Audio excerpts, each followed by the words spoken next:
صبح کا وقت ہے۔ محرمہ نے تہجد کی نماز پڑھی۔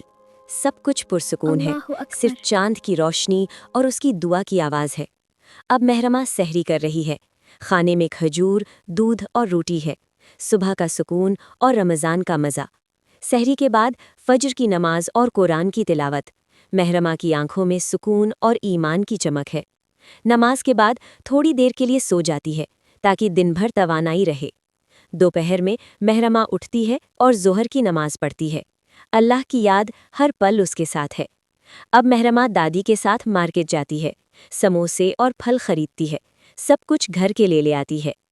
مارکیٹ سے گھر آ کر محرمہ سارا سامان امی کو دیتی ہے۔ سب خوش اور مسکراتے ہیں۔ اب محرمہ اسکول کا ہوم ورک کر رہی ہے۔ کتابیں کھلی ہیں اور وہ دھیان سے پڑھ رہی ہے۔ تھوڑی دیر بعد محرمہ اپنے چھوٹے بھائی کو پڑھاتی ہے اور اسے اچھی باتیں سمجھاتی ہے۔ عصر کی اذان ہو گئی۔ ابو اور بھائی مسجد جا رہے ہیں اور محرمہ گھر پر نماز پڑھتی ہے۔ امی اور دادی کے ساتھ مل کر محرمہ نماز پڑھتی ہے۔ سب پرسکون اور خوشی میں ہیں۔ پھر سب مل کر افطاری کرتے ہیں۔ کھجور، پھل اور سموسے، سب کے چہرے مسکراتے ہیں۔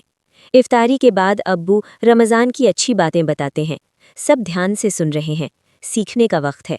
رات کو دادی اپنے کمرے میں جاتی ہیں اور سو جاتی ہیں۔ محرمہ کا پیارا سنڈے ختم ہو گیا۔